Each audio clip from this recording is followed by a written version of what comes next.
Welcome back. So let's rest easy on the hard issues now and talk about the soft issues. It's the soft issues that determine how we respond really to the hard issues. So it's time now for some honest discussions on love and compatibility.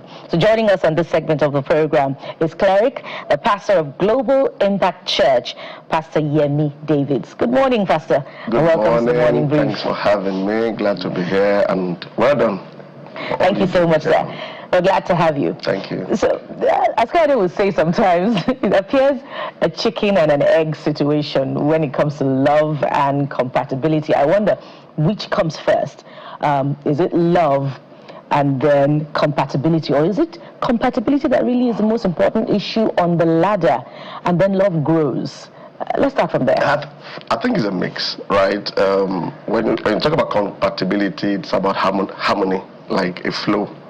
That flow would not work if you don't love the other person. Unfortunately, our definition of love has been kind of skewed or not too robust enough. Love is not just the feelings and the emotions we have, like those who, before you got married, there is what we call the in-love experience. That mode where you cloud nine. Yeah, you don't see anything wrong with the person. He or she is just the best thing. But you got to migrate. You got to, So most people don't move beyond that space or that phase. Now, that's where the compatibility thing comes in. Now, when you are settled, for instance, in the marital situation, when you are settled, then you need some, beyond the feelings, you need the maturing. And that's where shared values, understanding the other person comes in.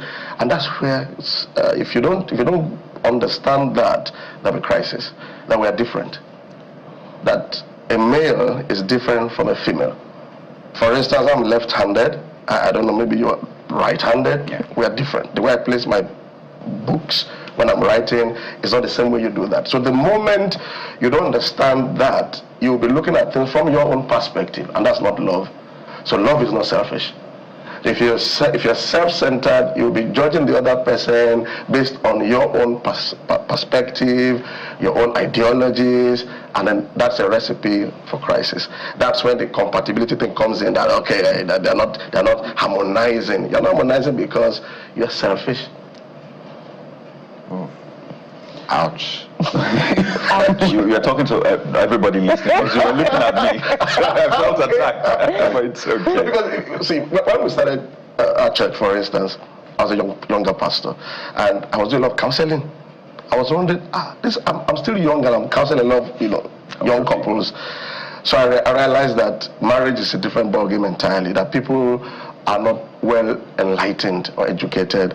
No wonder we have such counseling needs. So we did something, we started having a specialized service where we teach on relationships on a Sunday. We had to dedicate a whole service. And I realized that the moment we started talking about issues like this, people got more enlightened and the counseling needs just reduced. As little as understanding that your love language is not the same as my love language. What makes you feel loved is not the same thing that makes me feel loved. It's like the fish. When the fisherman goes to the waters, the fish enjoys worm, right? But I don't like worms. I love noodles. I don't put noodles on the hook because I love that. No, I put what the fish enjoys. That is the one, but I don't like it. But I have to fellowship with the fish. I must put on the hook what the fish likes. So I put the worm, but I don't like it. I have a question. Yes. I shouldn't do that, but I think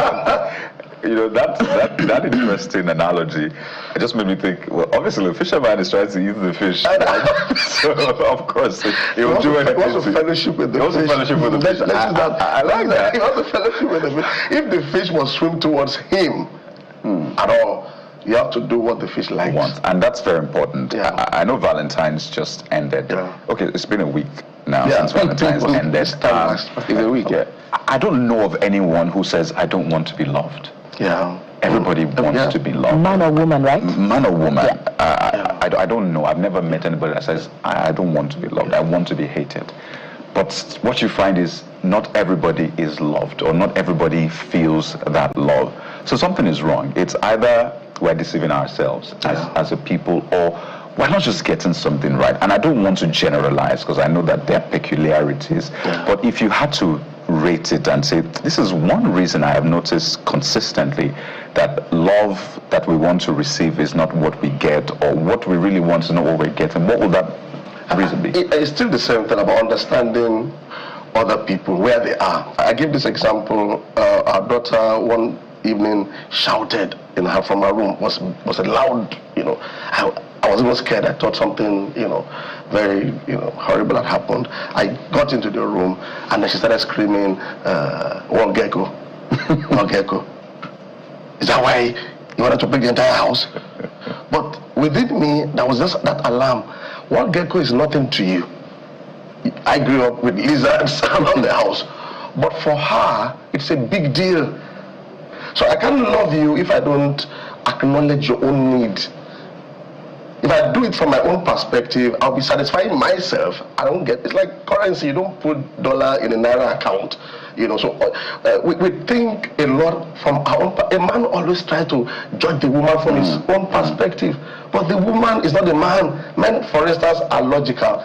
For a man, 1 + 1 = 2. Straight and forward. Yeah, that kind of thing for most men, I think. Yeah, 1 + 1 = 2. This happened, so what happened? But for a woman, she's emotional. She's more relational. So if you understand that, and you're having a conversation with a lady, you understand and empathize with her feelings. You have to let go of yourself. If we do that, we can love anyone. So let me ask, who should not marry? If you're not ready to be a blessing to somebody else, maybe you should let it go. If you're not ready, because I tell our guys in our church that when we're getting married, you see the father of the bride handing over the woman to you. Are you going to make that woman's life better after a year, after 5 years? Or when the man comes back, you say, you're doing a worse job, kind of. You've made her worse. The same thing for the woman. You're entering this man's life. What are you going to add to him? If you're not ready for that, then maybe you should let it go. Yeah, because it looks like, so I want you to speak to the issues around compromise, patience, and who needs what the most when it comes to man and woman. Being married, I also realized that one of the things I see people make as a mistake, which I learned, is sometimes it feels like people are not, beyond compromise, people are not ready to say, I will live with this reality as long as it's not existential. I need you to speak to it. Well, it's a lot of now, like patience. If I understand you, I would be patient with you. When we talk about temperaments, we have extroverts, introverts, we have the sanguines, for instance. Sanguines are a bit scattered. My wife is a bit like that, she can put some things around. I'm the, organized. Yeah. Now, when you understand somebody else's temperament, you anticipate mistakes. You anticipate patterns. When that is there, you be patient with that person. But when you don't have that, you spoil things. So who should be more patient, man or woman? It depends on what, with each other. Okay. There are some things, like, because I'm the choleric, we don't process things easily. We want things done now. If she understands that, then she'll be patient when I'm in that space, when I'm behaving like that, because she understands that.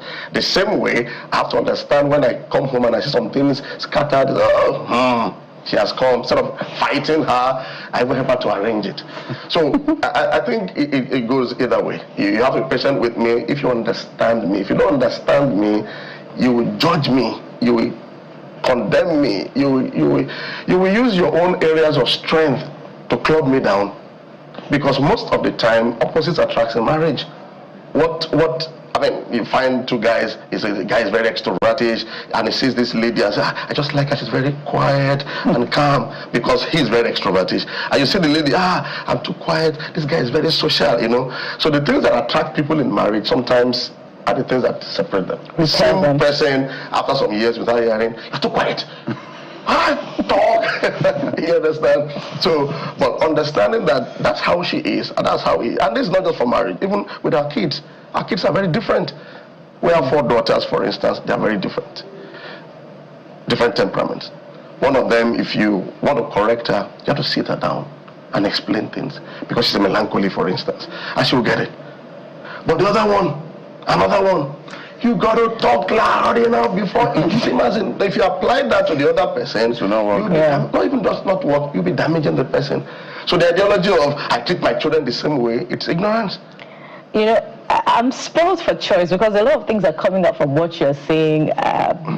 First you talked about men being logical, women being emotional. You know, some would say that we all operate in different zones. Sometimes men are operating in their, what do they call it now, in their masculinity, but there is also a feminine, a soft side to the man. For instance, it depends on how a man treats a woman, and then she operates in a masculine energy where she wants, where she wants to take control. She's, financially confident.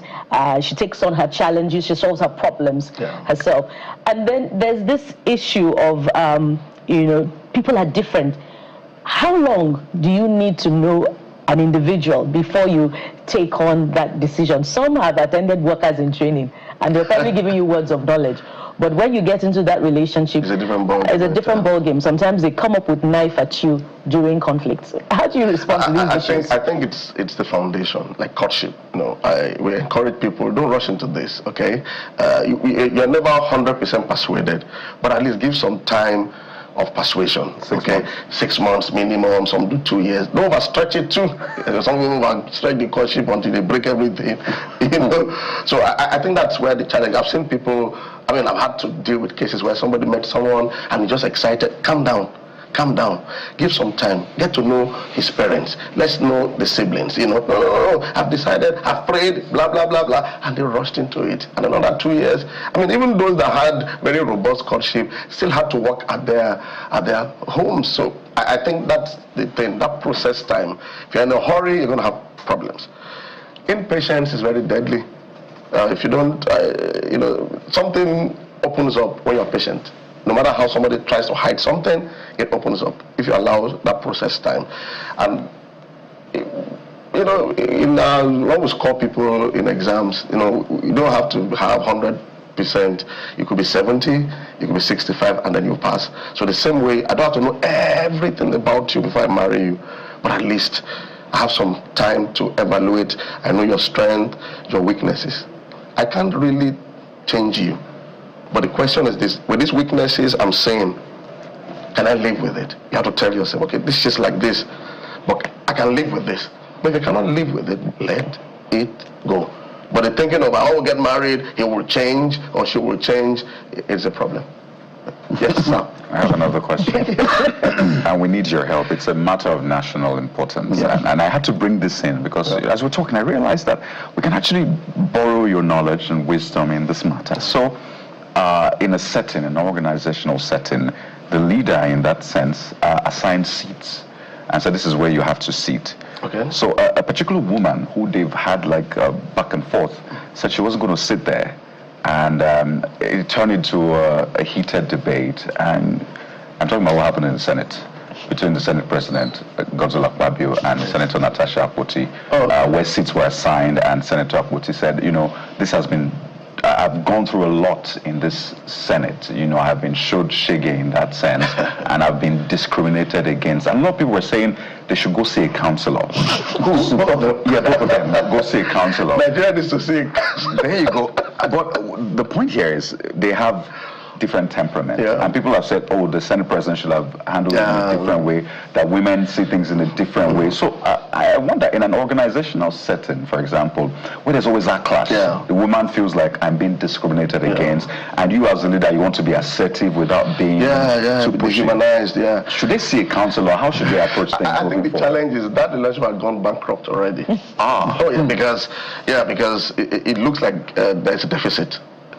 We call it love account. When you're in any setting, whether marriage or like a staff in a place, you have love accounts with each other. Every interaction, you make deposits or withdrawals. So what happened? You can tell that someone's account has been overdrawn. That's what happened. So it's bound to happen. You need an overdraft. So that's what it's.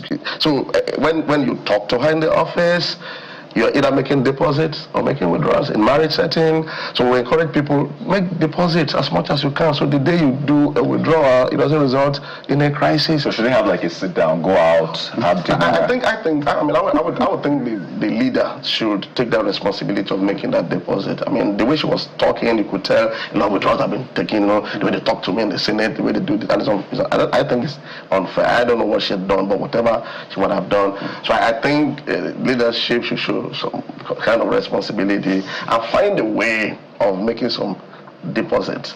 If not, so whether you sit here or there are certain things you just overlook when the account is in good stead. You just, and it happens in marriages too, when maybe the husband has been, or the wife has been making deposits in the way you respect your husband, and the way the man also expresses love to her. Something happens on a particular day, it didn't do well, it doesn't necessarily mean the marriage will tear apart because the account is still robust. So let's find ways Thank of you very much. making deposits every day. We'll cut the side and send it to the National Assembly. They can play both of them. Right? This is from Pastor Yemi to the National Assembly. Let's find a way of every day. Yes. Your staff, downline, upline, spouse, friends, find a way of making deposits, because the day you're going to make withdrawal, you can't really tell. Yeah. I mean, we can't go without you talking to this generation. Yeah. This Gen Z. Which generation are we now? There's Gen Z, there's Alpha, there's all these yeah, generations. right. Because I'm a millennial, so a couple of us are millennials. So Some of us are baby boomers. So you can't be a baby boomer. I claim it. So when we look at the way millennials are running, there's a lot of positives with them, Energy, but there are also a lot of concern as to their ability to prosecute life and get the kind of results some of us can get out of life because of their worldview, in terms of immediacy, in terms of speed, in terms of impatience. So if you were to advise this generation, because it's important, 30, 40 years from now, they will be somewhere. And whatever they carry as their own reality is going to be the norm. And that could be dangerous. Process. Anything you don't process will not last in your hands. You want to blow, that sudden, if you get the money suddenly, you'll be able to manage it. You're going to come down. If there's anything I'm going to say to younger people, is allow process. You grow through it. That growth will help you to manage the promotion, the elevation, the finance, the wealth. Without that, you're going to just spoil everything. Unfortunately, because of the microwave thing and social media, that awareness has to be there. Not everything on social media is real. You see somebody standing behind 2 Rolls Royce, or 2 vehicles. Can you ask yourself, what is he doing for a living? Don't just go there and be liking and be sharing. Can you just at least ask, what did he do or what did she do to earn this in Nigeria? Yeah, wherever. What is his job? Is he a real estate? What kind of real estate? How real is the estate? And how many years of investment? So that you can at least think responsibly. Don't just say anything, they're spraying money. Someone that's earning properly might not spray like that. So I think that kind of conversation needs to be on, and I'm glad for this kind of platform where processing is better. If you rush into marriage, for instance, you rush out. The same way you started in a business and you want to make maybe billions under 6 months. Why? Now if it comes, do you have the staffing capacity? Do you have the maturity to handle that? Allow the process. Grow through the process so you can enjoy the product. Let me slot this one in, Pastor, before we let you go. And it's also important. It also borders on counsel for this generation and maybe even earlier generations. Yeah. Because of this challenge of love and dating and relationships, there is an avalanche of dating sites, matchmaking sites, relationship sites on singles. Yeah. What counsel will you offer? People should just show common sense. I mean, I agree that you can meet anyone anywhere, but doesn't mean you should marry the person the next day. Okay, I meet you on Facebook, fine. I want to meet. You can't go and meet someone in a house you've never been to. Can you meet in a public place, at least in an open space? Just some common sense. You can meet somebody on Facebook. It's okay to meet somebody on Facebook. If you're on a dating site, depending on the kind of dating site anyway. But even after meeting the person, what kind of process would you allow? Let's not do the love is blind thing. No, love is responsible. Love is sane, because God is love and God is not blind. So I think meeting somebody is fine. You meet them in a party or anywhere. But what is the process? Okay, after that, can you calm down, right? And ask for counsel. Who is he? Who is she? That process will help you to make some very responsible decisions, whether to let go or to pursue it further. I think it's still that patience thing he mentioned earlier, and it's a virtue for anyone, whether you're old or young. Impatience, I learned something years ago, and it has helped me a lot, that your greatest mistakes will be made because of impatience. Because certain things will be hidden that you need to know that would have enhanced the quality of your decision. So whatever we're doing, business, relationship, let's allow patience, process, and it will last better. So much has come out of this conversation. What's your emotional bank account reading? Thank you so much. We'll cut that part and send to the Senate. Pastor Yemi David. Quick. Pastor Yemi David, Pastor Global Impact Church. Thank you so much, sir, for your time on the program. Thank you so much. Thank you.